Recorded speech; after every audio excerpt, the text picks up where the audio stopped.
How does the Lord respond to the distress of his people?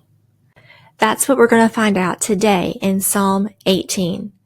Welcome to From the Overflow. I'm Stacey Edwards, and we are continuing our series on overflowing encouragement from the Psalms. So I hope you have your cup of something hot, a few minutes to spend with the Lord, and your Bible. And as always, if you don't have your Bible, I'm going to read it to you, so everything is fine. Psalm 18 is a little lengthy, so we will not be reading the entire thing, though I strongly encourage you to take some time and do just that. I'm going to begin in verse 1 just because it starts out so beautifully. So, Psalm 18. Let's dive in. I love you, O Lord, my strength. The Lord is my rock and my fortress and my deliverer. My God, my rock in whom I take refuge, my shield and the horn of my salvation, my stronghold.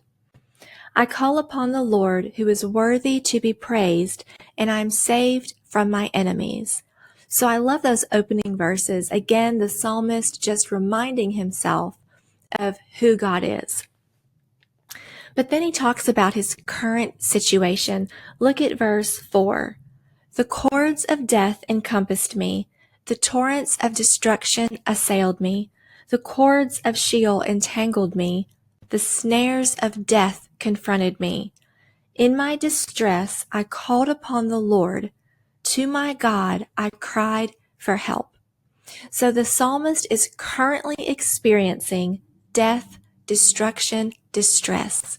He's not in a good place. And so what does he do? We've talked about this over and over again. He cries out to the Lord. So even when things seem terrible, his default response is prayer. And look what the Lord does in response. From his temple, he heard my voice, and my cry to him reached his ears. We have the ear of the Father. When we cry, he is immediately listening, always ready, hanging on our every word. We don't ever have to worry that when we cry to him, he doesn't hear, or he's distracted, or he's unavailable. Our God is always listening for the cry of his people. Verse 7, then. So this is in response to the psalmist's cry. Then the earth reeled and rocked. The foundations also of the mountains trembled and quaked because he was angry. God was angry at the mistreatment of his people. Smoke went up from his nostrils and devouring fire from his mouth. Glowing coals flamed forth from him. He bowed the heavens and came down. Thick darkness was under his feet. He rode on a cherub and flew. He came swiftly on the wings of the wind. He made darkness his covering, his canopy around him, thick clouds dark with water. Out of the brightness before him, hailstones and coals of fire broke through his clouds. The Lord also thundered in the heavens, and the Most High uttered his voice. Hailstones and coals of fire.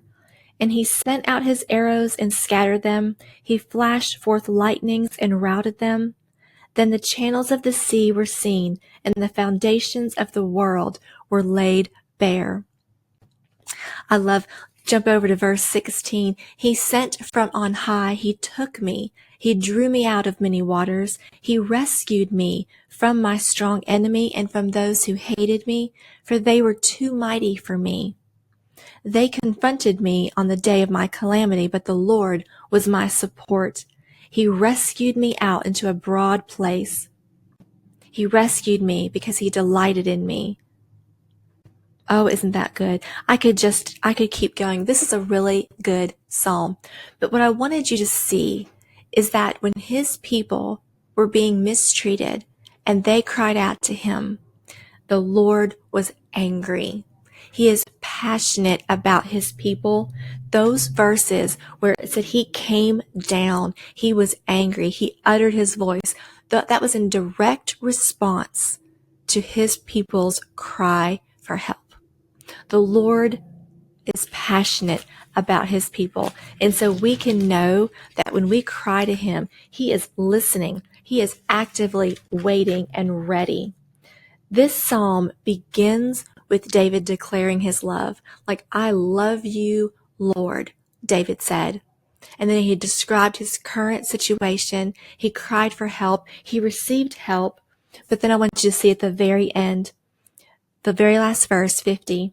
Great salvation he brings to his king and shows steadfast love to his anointed, to David and his offspring forever. That's referring to the Lord. So David opens his psalm with, I love you, Lord, and he ends it with, Lord, you love me. And that's a beautiful way to think of prayer. We cry out to God, God, I love you. This is what I'm dealing with. And then we end with, and you love me too. So just a quick recap, Psalm 18, in response to the distress, the destruction, the just affliction of his people, we have the Lord hears our cry in verse 6.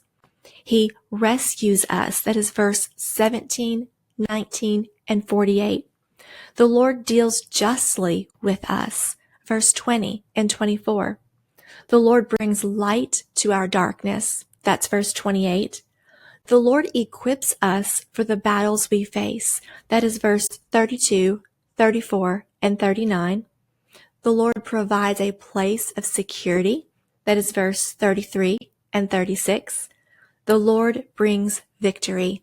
That's verse 40 to 45. So I hope that brings you some encouragement. Whatever battle you're facing, whatever destruction you're facing, whatever enemy is surrounding you, I hope you remember to turn to the Lord knowing that he is your stronghold. He is your refuge. He is all of those things that David says in verse 1 and 2. And like David says in verse 50, he loves you. So I hope you enjoyed this video. If you did, please like and subscribe, share with your friends. And as always, we are waiting to give away this chronological study Bible as soon as we reach 100 subscribers, and we are so close. We're at 85, I think. So be sure to like and subscribe and be a part of this giveaway and the giveaways to come. I hope you have a wonderful day. Blessings. Bye-bye.